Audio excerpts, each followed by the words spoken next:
تیری عظمتوں سے ہوں بے خبر،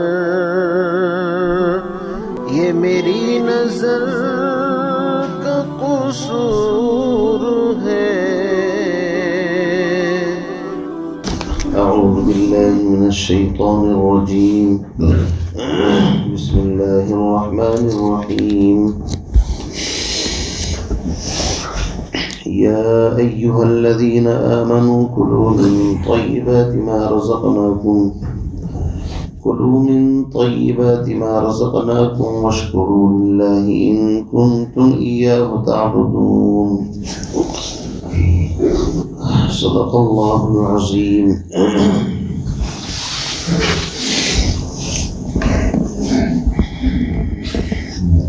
اس سے پہلی آیت میں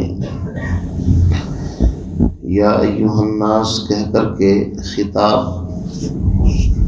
سب انسانوں سے تھا کہ اے زمین پر رہنے والے انسانوں، کلوا مما فی الارض حلالا طیبا، زمین کی ان پاکیزہ اور حلال اور طیب چیزوں میں سے کھاؤ جو ہم نے تمہارے لیے پیدا کی ہیں اور تمہارے لیے حلال کی ہیں، اور یاد رکھنا شیطان کے نقش قدم پر مت چلنا، اس لیے کہ شیطان جس طرح انسان کے عقیدے کو خراب کرنے کے لیے اللہ کے ساتھ شرک کرانے کی کوشش کرتا ہے، ایسے ہی وہ حرام غذا کے ذریعے سے انسان کو غلط راستے پر لے جانے کی کوشش کرتا ہے۔ شیطان کو اچھی طرح معلوم ہے کہ غذا کا انسانی زندگی میں کتنا بڑا عمل دخل ہے۔ انسان جیسی غذا کھاتا ہے ایسے ہی اس کے اخلاق پیدا ہوتے ہیں، ایسے ہی اس کی عادتیں بنتی ہیں، پھر عادتوں سے ہی عبادتوں کے اوپر بھی اثر پڑتا ہے۔ اس لیے شیطان کے نقش قدم پر مت چلنا، وہ تمہیں ہر حال میں حرام چیزوں کو کھلانے کی کوشش کرے گا، چاہے اس کو کسی حد تک بھی جانا پڑے۔ آگے اللہ نے اس کی وجہ بیان فرمائی تھی کہ وہ اتنی کوشش کیوں کرے گا۔ اِنَّهُ لَكُمْ عَدُوٌّ مُبِينٌ، وہ تم سب کا کھلا ہوا دشمن ہے۔ اس کی دشمنی آدم علیہ السلام سے یہاں تک ہوئی کہ خود تو جنت سے نکلا ہی، جب تک آدم اور حوا کو جنت سے نہیں نکلوایا اس وقت تک اس کے دل کو سکون اطمینان نہیں ملا، اس کے حسد کی آگ، انتقام کی آگ بھڑکتی رہی۔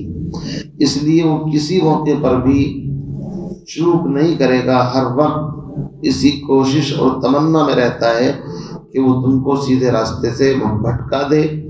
انما یأمرکم بالسوء والفحشاء، اس کا تو کام ہی بے حیائی اور بری باتوں کا حکم کرتا ہے، تاکید کرتا ہے، اس کے وسوسے دل کے اندر ڈالتا ہے، اور یہ کہ تم کو تمہاری زبانوں سے ایسی باتیں کہلوا دیتا ہے ما لا تعلمون، جن کو تم جانتے نہیں، اللہ کی طرف بھی ایسی باتوں کی نسبت کروا دیتا ہے۔ اس لیے خاص طور سے ساری انسانیت کو خطاب کرنے کے بعد اب یہاں پر خاص طور سے اس کو کہتے ہیں تخصیص بعد التعمیم، یعنی پہلے کوئی حکم عام بیان کیا جائے، پھر اس کے بعد کسی ایک جماعت کو خاص تاکیداً وہ حکم دیا جائے۔ ایمان والوں سے چونکہ اللہ کو محبت ہے اور ایمان والے اللہ سے محبت کرتے ہیں، اس لیے ایمان والوں کو اللہ رب العزت نے خاص طور سے الگ سے خطاب فرمایا، یا ایھا الذین آمنوا، اے ایمان والو، اے وہ بندو جنہوں نے لا الہ الا اللہ محمد الرسول اللہ پڑھ کر کے اقرار کر لیا ہے اللہ کی غلامی کا اور نبی کی اطاعت کا، اے ایمان والو، کلوا من طیبات ما رزقناکم، کھاؤ ان پاکیزہ اور طیبات چیزوں میں سے، ما رزقناکم، کہ جو پاکیزہ چیزیں ہم نے بطور رزق کے تم کو دی ہیں۔ رزق اصل میں اس غذا کو کہتے ہیں جو حلال اور طیب ہو، صحیح معنی میں۔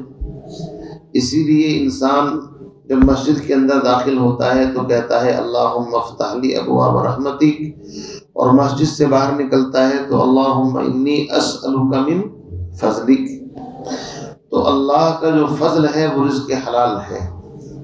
اللہ رب العزت نے انسانوں پر فضل فرمایا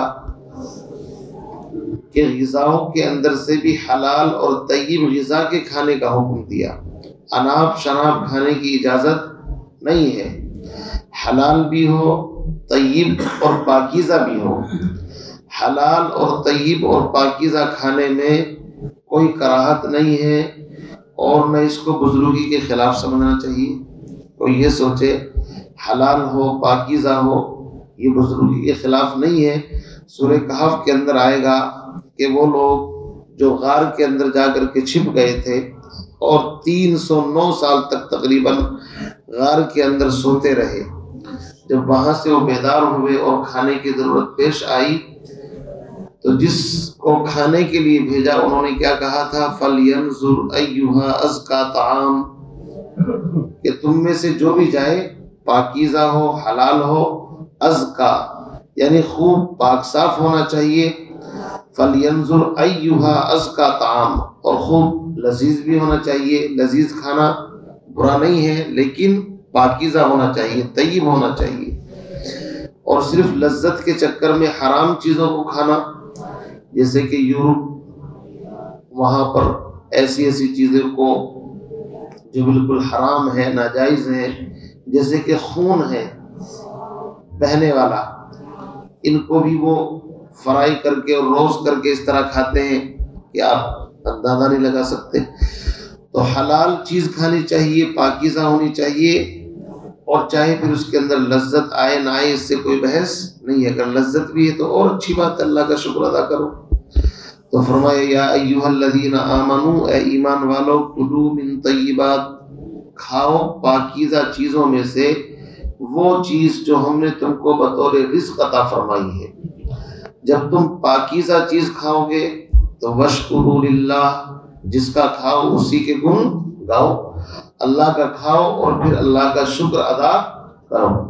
اس لیے کھانے سے پہلے دسترخوان بچھائیں، اور جب اللہ کی نعمت آ جائے تو ہاتھ دھو کر کے بسم اللہ کہہ کر کے کھائیں، اور درمیان میں الحمدللہ سبحان اللہ اللہ کی تعریف کرتے ہوئے کھائیں، اور کھا کر کے جب فارغ ہو جائیں تو پھر اس کے بعد دعا پڑھیں کہ اللہ تیرا احسان ہے، اتنا پاکیزہ رزق آپ نے عطا فرمایا۔ تو اس سے گویا کہ اللہ کا شکر بھی ہو جاتا ہے۔ پتہ ہی چلا کہ انسان کو چیزیں حلال کھانی چاہیے، حرام چیزوں سے اس کو بچنا چاہیے، اور جو چیزیں حلال ہیں اس کو حرام نہیں کرنا چاہیے۔ بنی اسرائیل کا اپنے واقعہ سن لیا ہے کہ وہ مصر کے اندر جب رہتے رہے مدتوں، تو مصر کے اندر گائے کی تعظیم جو ہے بڑے اعلیٰ درجے پر کی جاتی تھی، اس لیے بنی اسرائیل کے دلوں کے اندر بھی اس کا تقدس، اس کی عزت پیدا ہو گئی۔ ہوتے ہوتے پھر یہ ہوا کہ بنی اسرائیل میں ایک آدمی کا قتل ہو گیا، تو اللہ رب العزت نے ایک مصلحت کے تحت گائے ذبح کروا کر کے ان کے ہاتھوں سے ان کے عقیدے کو صاف کیا کہ دیکھو اگر یہ خدا ہوتا تو آج تمہارے سامنے اس حالت میں مردہ بے جان نہ ہوتا۔ اسی طریقے سے سامری نے جو بچڑے کی شکل بنائی تھی وہ وہیں سے اس نے اخذ کیا تھا کہ بنی اسرائیل کے اوپر جلدی سے اس کا اثر ہوگا، اسی لیے بنی اسرائیل بھی اس کے سامنے سجدے میں گر پڑے اور اس کو معبود تسلیم کر لیا۔ پھر اللہ کی پکڑ آئی، اللہ نے ناراضگی کا اظہار فرمایا۔ تو اصل میں انسان جس ماحول کلچر کے اندر رہتا ہے، جس سوسائٹی کے اندر زندگی گزارتا ہے، وہ بہت ساری باتیں اس کے دل کے اندر بیٹھ جاتی ہیں۔ اب ہم یہاں ہندوستان کے اندر، پاکستان، بنگلہ دیش چونکہ پورا بر صغیر تھا، اس ملک کے اندر بہت سے وہ لوگ ہیں جو بعد میں اسلام انہوں نے قبول کیا، ابھی بھی ان کے گھروں کے اندر وہ باتیں پائی جاتی ہیں، مکمل طریقے سے اسلام ان کے بھی داخل نہیں ہوا۔ اسی لیے قرآن نے کہا یا ایھا الذین آمنوا، اے ایمان والو، ادخلوا فی السلم کافہ، اسلام میں پورے داخل ہونا پڑے گا۔ پورے داخل ہونے کا مطلب یہ ہے عقیدہ بھی ٹھیک ہو، عقیدے میں کوئی شرکت نہ ہو، اور جن چیزوں کو اللہ نے حلال کیا ہے ان کو حلال سمجھنا ہے، جن کو حرام کر دیا ان کو حرام سمجھنا ہے۔ اب حلال چیزوں کی لسٹ بھی الگ ہے، حرام چیزوں کی فہرست بھی الگ ہے، بہت ساری وہ چیزیں ہیں جو حرام ہیں، جیسے رشوت حرام ہے. اگر کوئی آدمی سرکاری جاب کرتا ہے اور پھر رشوت بھی لے رہا ہے تو اس نے اپنی اصل آمدنی کو بھی حرام کر لیا. صحیح بات تو یہ ہے. اسی طریقے سے بہت سارے لوگ بیمہ کرا لیتے ہیں. علماء نے اس کو بھی منع کیا ہے کہ اس کی آمدنی صحیح نہیں. بہت سارے حضرات انٹرسٹ یعنی سود کا کاروبار کرتے ہیں. تو ظاہر بات ہے یہ ساری آمدنی جو ہے بالکل حرام ہے. اس کو اگر بسم اللہ پڑھ کر کے بھی کھائے گا تو بھی یہ حلال نہیں ہوگی. حرام چیزوں کو حلال سمجھ کر کے کھانا تو ایمان سے بھی نکل جانے کی بلکہ خطرہ ہے، سلب ایمان کا خطرہ ہے. اس لیے انسان کو چاہیے کہ اپنی غذا کو حلال رکھے. علماء نے یہاں تک لکھا ہے، بلکہ حدیث ہے، لا یحل مال امرئ مسلم الا بطیب نفسی. کسی مسلمان کے لیے جائز نہیں کہ وہ کسی دوسرے مسلمان کا مال لے مگر اس کی دلی رضامندی سے. اگر اس کے دل کے اندر رضامندی نہیں ہے اور آپ نے اپنا اثر رسوخ جمع کر کے اس سے وہ چیز حاصل کر لی تو بھی آپ کے لیے جائز نہیں ہے. سمجھ رہے نہیں آپ؟ یہاں تک بات لکھی ہے. اس لیے کہ انسان کا مال بغیر طیب نفس کے حلال ہے ہی نہیں. اگر اپنی نفس کی خوش دلی کے ساتھ دے رہا ہے تو جائز ہے. باقی دباؤ بنا کر کے، پریشر ڈال کر کے، ادھر ادھر سے کر کے، کسی سے سفارش کرا کر کے، میں نے کسی کو فون کیا اور وہ میری شرم میں دوسرے کو فون لگا رہا ہے کہ بھائی یار یہ کام کر دے، اور اس کا دل اندر سے نہیں چاہ رہا ہے، تو گویا کہ آپ نے اگر اس سے وہ چیز حاصل کی ہے تو یہاں تک علماء نے لکھا ہے یہ جائز نہیں ہے. وہ خوش دل نہیں تھا آپ کو دیتے وقت. بہرحال بڑا اہم مسئلہ ہے. اور یاد رکھیے چونکہ غذا کا ڈائریکٹ اثر پڑتا ہے انسان کے دل کے اوپر اور اس کے اخلاق کے اوپر، اس لیے شریعت نے اس کے اندر بہت زیادہ احتیاط برتی ہے کہ انسان مشتبہ چیز سے بھی بچے. حرام چیز تو دور کی بات، اگر مشتبہ سے بچے گا تب جا کر کے ایمان سلامت رہے گا، ورنہ مشتبہ چیزیں کھاتے کھاتے ایک دن دل سیاہ ہو جائے گا، پھر حرام کھانا شروع کرے گا، اخلاق بگڑیں گے، تو پھر نیک اعمال کی توفیق نہیں ہوگی. اسی لیے ایک حدیث یاد آئی، اللہ کے نبی نے فرمایا ایک آدمی پراگندہ بال ہے اور کپڑے بھی اس کے ایسے ہی میلے کچیلے، اور آسمان کی طرف ہاتھ اٹھا کر کے یا رب پکارتا ہے. فَأَنَّا يُسْتَجَابُ، بس اس کی دعا کیسے قبول کی جائے؟ کھانا اس کا حلال نہیں، پینا اس کا حلال نہیں، بدن پر جو کپڑے ہیں وہ حرام کمائی کے ہیں. اور یاد رکھیے جو کہتے ہیں نا حرام کھانا، اس سے صرف کھانا ہی مراد نہیں ہوتا. حرام مال سے انسان کپڑا پہنے، حرام مال سے انسان مکان بنائے، حرام مال سے انسان گاڑی خریدے، حرام مال سے انسان جو بھی کام کرے گا وہ سب حرام مال کھانے کے اندر داخل ہے.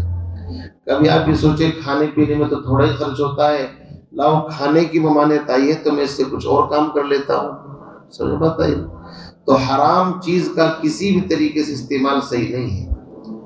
یہاں تک علماء نے لکھا ہے کہ حرام مال سے اگر کوئی صدقہ دے تو وہ بھی قبول نہیں ہے، اس لیے کہ وہ تمہارا ہے ہی نہیں.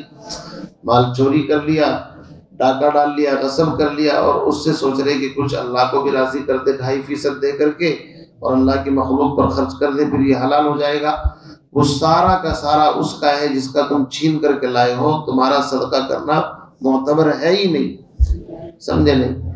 اس لیے یاد رکھیے عقل حلال کی شریعت کے اندر بڑی اہمیت ہے. ہم اپنی پاکیزہ مطلب آمدنی کو سب سے پہلے حلال کریں. حرام آمدنی گھر کے اندر آئے گی، اولاد کے اوپر اس کے اثر پڑے گی. امام احمد بن حنبل رحمۃ اللہ علیہ کا واقعہ لکھا ہے کہ ان کا بیٹا سرکاری ملازم تھا. تو امام احمد بن حنبل رحمۃ اللہ علیہ کے یہاں ایک مرتبہ خمیر جو ہوتا ہے جس کا آٹا گوندتے ہیں اور وہ اٹھا کر کے 1-2 دن پہلے رکھ لیتے ہیں، خمیر اس کو بولتے ہیں، وہ ختم ہو گیا.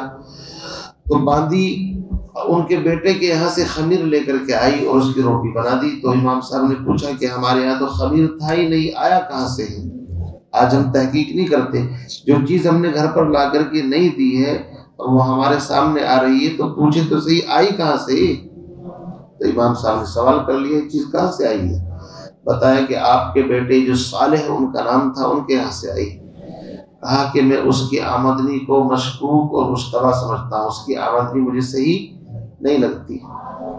اس لیے ایک کام کرو، ان روٹیوں کو لے جاؤ اور جا کر کے چوراہے پر اعلان کر دو کہ آٹا جو ہے وہ احمد ابن حنبل کا ہے اور خمیر ان کے بیٹے صالح کا ہے.